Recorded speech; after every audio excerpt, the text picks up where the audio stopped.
Les copains, j'espère que ça va. Moi, ça va nickel. Donc aujourd'hui, on se retrouve pour une petite série de vidéos, genre 2 ou 3 vidéos maximum. C'est pour un copain, il a acheté une mobilette et il voudrait s'y mettre. Manque de peau, ben il y a quelques petits soucis après achat, donc on va voir ça tout de suite. Donc voici la fameuse petite mobilette que mon copain a achetée. Donc une moto bécane 50V, donc pas trop mal, hein. Des petites jantes larges à l'avant comme à l'arrière. Des pneus tout neufs, chambre à air neuf, normalement un cylindre neuf, mais tu vas comprendre par la suite qu'il y a un couac. La chaîne, elle avait été, on va dire, nettoyée, mais bon, quand tu vois les traces de marron sur la couronne, tu t'attends bien à ce que, voilà, ça soit à renettoyer. Le look en général, il veut laisser comme ça, il a bien raison. Elle est bien dans son jus, je trouve que franchement, elle a une belle bouille. Donc ensuite, il y a quoi à faire? Ben, tous les câbles à changer, car tu vas pouvoir voir au niveau des gaines, là, ça se craquelle de partout. Enfin, c'est vraiment pas ouf. Ça date. Ici, on va pouvoir le voir, voilà. Ici, c'est tout craquelé, là, donc kit câble direct avec les câbles neufs, même si ça avait été déjà commencé à être changé, autant partir sur du neuf à ce niveau-là. La courroie va être changée aussi. Il y a une petite optimisation au niveau du moteur qui est prévue.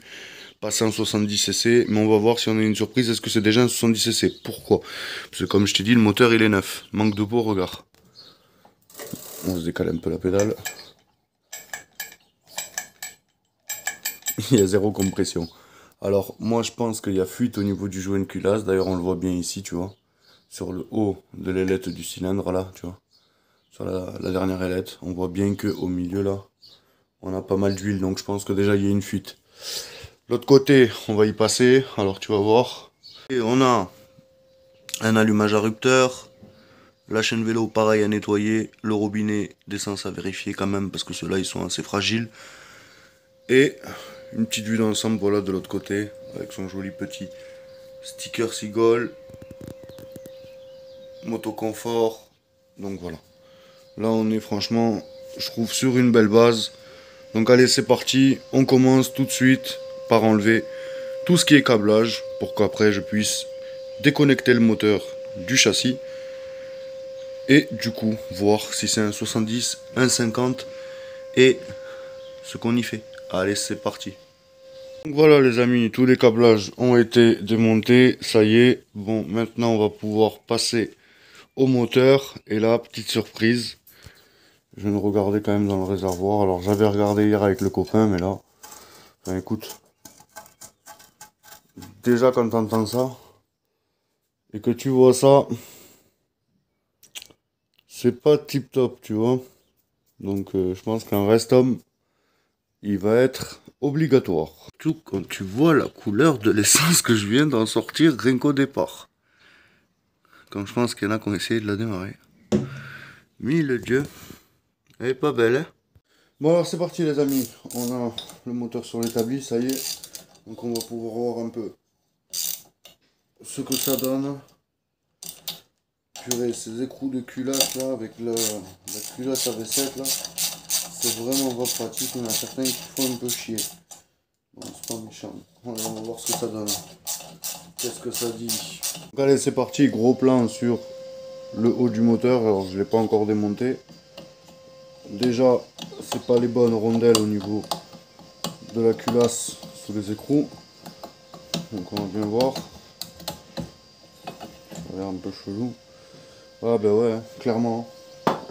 Clairement, je vais te montrer de suite. Ici là, tu vois, on a une grosse fuite au joint de culasse, la preuve. J'ai ramassé de l'essence et de l'huile. Donc on va voir si ce moteur il est pas non plus serré. Ouh, c'était pauvre, hein. Il mille dieu. C'est bien noir, hein. Le cylindre il est neuf. Hein. Eh ben, en tout cas on est sur un 50 cm3, pas un 70. Donc ben, on va devoir changer ça. Hein.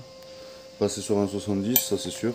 Parce qu'à V7 ça tourne pas très bien avec un 50 cm3. Autant mettre un 70, ça a du couple. Enfin voilà.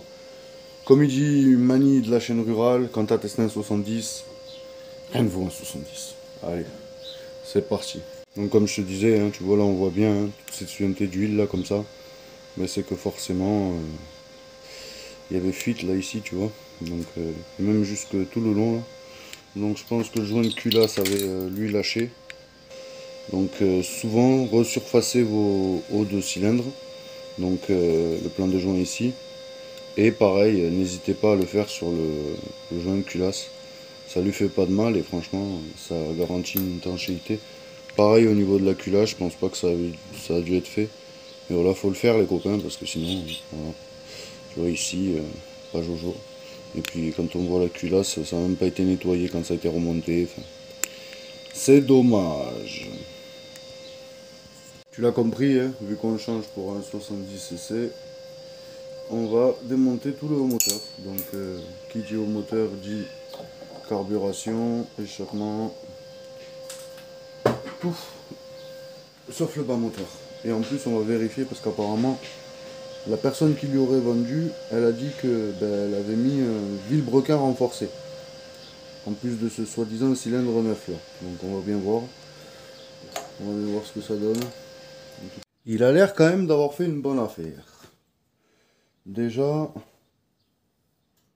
le cylindre à l'intérieur, ça n'a pas l'air dégueulasse. Il est plutôt neuf. Donc ça c'est good. Le joint ici, bon, il est mort. Hein. Je te doute bien. Il est dead. En plus on peut voir qu'on avait une fuite aussi au niveau de l'embase. Juste ici. On a un excédent d'huile juste ici là.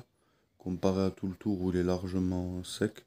Même ici là au niveau du transfert. Donc je pense même pas que ça avait été repris le plan de joint. Et puis quand je vois la gueule du plan de joint, je vais te montrer de suite, ça fait peur. Bon ben du coup, plan de joint à refaire. Car comme tu peux voir là, attends, je te fais un petit focus. Tac. Franchement, ça avait pas été fait. Surtout quand on voit ces marques ici. Qui se retrouvent aussi sur le joint du cylindre. Donc le joint d'embase. Ici pareil. Il y a eu quelque chose qui s'est passé. Je sais pas c'est quoi mais... il va falloir qu'on rectifie le tout. Bref. Une embase qui a bien morflé. Et surtout là. Ouf, on est vraiment très près là du transfert latéral. Donc là, on m'embête un peu, tu vois. Bref, il faut refaire ça parce que là, tu vois, ça fait une... ça fait une surépaisseur. Donc allez, on va devoir défaire tout ça. Et franchement, limite, ça vaudrait le coup de ouvrir l'intégralité. Mais là, on n'a pas le temps. Je vais t'expliquer pourquoi tout de suite. Alors là, je suis choqué, mec. Tu vas être choqué. Vraiment, ce qui me tombe du pot d'échappement, mon gars. Non, mais... des cailloux. Carrément. Des cailloux. Non, mais...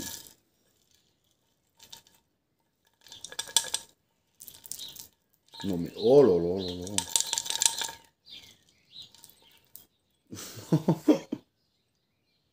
Oh là là là là là là. Alors les amis, j'ai un peu avancé. Alors regardez-moi ça. J'ai fait le plan de joint. Donc je vais renforcer avec de la CAF, je pense, en plus des joints. Au moins on sera tranquille au niveau de l'étanchéité. Même si je vais y remettre encore un coup parce que là, ça me plaît pas, même si c'est lisse. Et là, ça me plaît pas trop. Donc je vais quand même rectifier un peu plus ça. Le temps de recevoir les pièces parce que j'ai passé la commande. Ensuite, ben, tu as le reste ici, tu vois. Hop. Tranquillou bilou qui attend. Il faut tout nettoyer, tout mettre au propre avant de recevoir les premières pièces. Allez voilà les amis, regardez-moi ça. Maman que ça brille. Ouh là là que c'est beau. Donc la jante avant intégralement faite, ça y est. Donc là on est au top. Tu vois, les moyeux. Tous les cerclages entre les rayons. Là on est au top. L'arrière pareil, j'ai commencé. Alors tu vas voir. Là j'ai fait que les bords de cerclage. Maintenant il me manque à faire tout l'intérieur. Tu le vois, hein, c'est pas fait. Quand c'est pas fait, on voit un peu la rouille, même si franchement, il y a une différence par rapport à avant. La couronne, toute nettoyée, nickel. Ici, pareil, les suspensions. Voilà, on a remis même les têtes de suspension nickel, tu vois. Donc là, on est au top. Le plateau, pareil, tu vois, il était bien rouillé, bien rouillé. Donc là, je vais y passer un petit coup de paille de fer, je pense. Et là, j'ai tout décapé déjà. Pareil pour la pédale, pareil pour le graisseur. Tu vois qui est juste ici, excusez-moi, hop, il voulait pas faire le focus. Donc voilà, là on est au top, même les pédales, tu vois, c'est tout nettoyé, nickel, tu vois. Là on est bien mon poulet. Et là regarde, hop, petit pot d'échappement, revenu neuf. Il est tout revenu neuf. J'ai même changé l'écrou au bout, j'ai mis un écrou nil stop pour éviter que ça se desserre. Donc là franchement on est au top. Et des deux côtés, hein, j'ai pas fait le feignant, tu m'as compris. Le collier pareil ici, tu vois. L'allumage, voilà ça aussi. Et regarde tout ce que j'ai trouvé dans le pot d'échappement mon gars. Putain que des cailloux. Que des cailloux. Que des cailloux noirs. Cramés, brûlés. Bah alors là c'était une mauvaise idée de mettre ça dans le pot d'échappement. Boudiou, qu'est-ce qui tape fort ce soir l'orage. Ensuite, ici, hop, la petite partie avec l'antiparasite, pareil, hein, toute nickel, comme neuf. Voilà. Là ici pareil, on a remis ça propre. Le compteur, j'ai essayé de le revoir au niveau du chrome. Bon, c'est assez difficile hein, car c'est pas un chrome fantastique. Mais voilà, on a essayé de faire un peu ressortir le chrome. Pareil ici, voilà, au niveau du guidon. Voilà, ça c'est nickel. Le guidon il est bien revenu, je suis très content. Les leviers, pareil, hein, avec ici comment on appelle ça, tendeur de câble, couleur or là un peu, c'est super sympa. Bon voilà, hein, je vais pas en faire plus, je le laisserai finir quand même sa mobilette un peu lui tout seul. Car la mobilette c'est aussi avant tout kiffer et surtout rouler, mais surtout mettre les mains dedans. Donc t'as compris. Voilà, là on est au top, franchement. On est au top. La petite suspension qui a été refaite à l'arrière, ça change bien le look de la machine. Allez les amis, vous savez quoi? Je crois que c'est l'heure de vous laisser hein, et de vous dire au prochain épisode. N'oubliez pas, abonnez-vous, likez, partagez, tu m'as compris. Et surtout, lâche ton petit commentaire sur qu'est-ce que t'en penses de sa mobilette et toi, qu'est-ce que t'aurais fait dessus. Que ce soit en termes de moteur, de config, de un peu tout. Allez, pour voir. Lâchez-vous. Surtout que là, en plus, elle est d'origine. Qu'est-ce que vous auriez fait, imaginons, en custom? Allez, lâchez-vous. Dites-moi dans les commentaires. Je suis friand de savoir. En tout cas, ben, là, franchement, petit projet sympathique. Et ben, là, j'ai commandé, hein, du coup, au moteur sur Maxi Scoot 70cc et le reste sur Mir 35. Nos collègues, nos compères, ceux qui font toujours des petites erreurs. Mais bon, tu m'as compris, on les aime bien, on va pas changer. Donc allez, c'est parti les amis, nouvel épisode, je pense, soit dans le week-end, soit début de semaine, lundi, mardi. Et allez, topette.